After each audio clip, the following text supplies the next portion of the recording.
네덜란드 헤이그에 있는 상설중재재판소는 남중국해를 둘러싸고 중국과 그동안 영유권 분쟁을 빚어온 필리핀의 손을 들어줬습니다.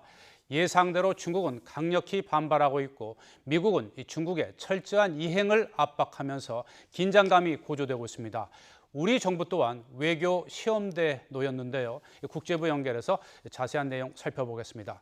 조수연 기자. 네, 국제부입니다. 네, 이 수십 년 동안 이어져 온 이 남중국해 영유권 문제를 다룬 이 국제재판에서 중국의 불리한 판결이 나왔는데요. 먼저 판결 내용부터 정리를 해주시죠. 네, 필리핀이 중국을 상대로 제기한 남중국해 영유권 분쟁 소송에서 중재재판소가 필리핀의 손을 들어줬습니다. 이번 재판의 핵심은 중국이 영유권 주장 근거로 삼는 남해 구단선을 인정받을지였습니다. 남해 구단선은 중국이 1953년 남중국해 주변을 따라서 그은 9개의 선인데요. 지금 보시다시피 남중국해 해역의 90% 정도가 이 안에 들어간다고 보시면 됩니다. 네덜란드 헤이그의 상설중재재판소는 중국이 주장하는 남해 구단선 내 해역에 대한 권리가 유엔 해양법 협약의 규정을 벗어난다며 인정할 수 없다고 결론 내렸습니다. 재판부는 또 중국이 필리핀의 어업을 방해하고 인공섬 조성으로 필리핀의 영토 주권을 침해했다고 지적하고 인공섬의 법적 지위도 인정하지 않았습니다.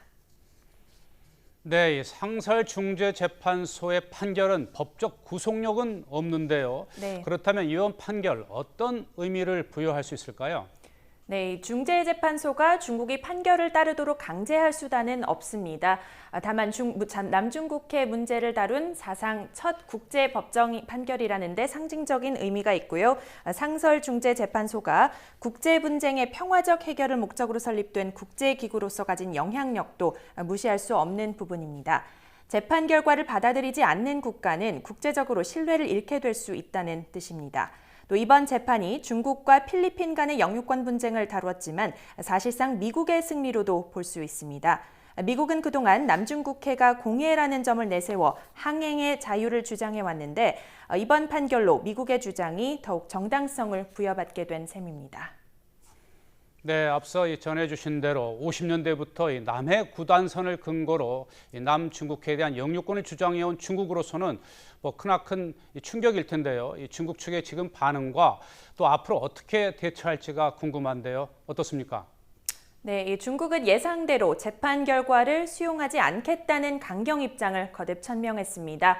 시진핑 주석은 정부 성명을 통해 남중국해 도선은 역사적으로 중국의 영토라며 어떤 상황에서도 중재 판결에 영향을 받지 않을 것이라고 밝혔고요. 중국 외교부도 이번 재판이 필리핀의 불법적인 요구를 전제로 한 것인 만큼 결과 또한 무효라며 당사국들끼리 문제를 해결하는 게 바람직하다고 강조했습니다. 对于这样一个程序和法律适用牵强附会、证据和事实认定漏洞百出的仲裁案，中国人民根本不会接受。 네, 중국은 앞으로 이번 판결을 철저히 무시하고 인공섬 조성과 군사적 대응을 계속하며 실효적 지배를 더욱 강화하는 전략을 취할 것으로 예상되는데요.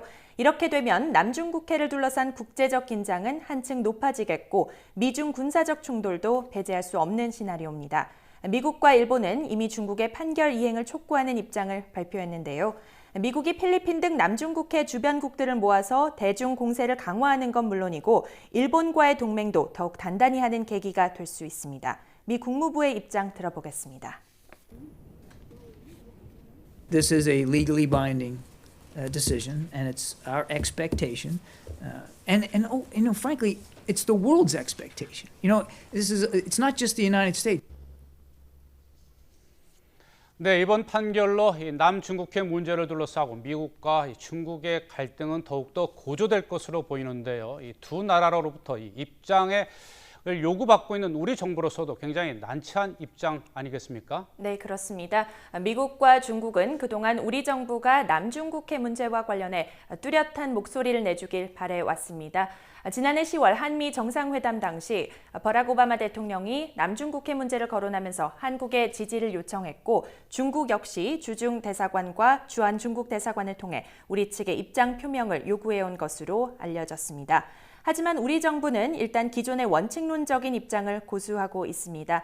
정부는 외교부 성명을 통해 이번 판결에 유의하면서 이를 계기로 남중국해 분쟁이 평화적이고 창의적인 외교 노력을 통해 해결되기를 기대한다, 이런 입장을 밝혔는데요.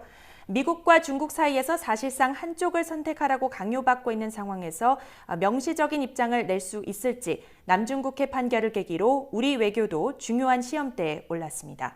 지금까지 국제부에서 YTN 조수연입니다.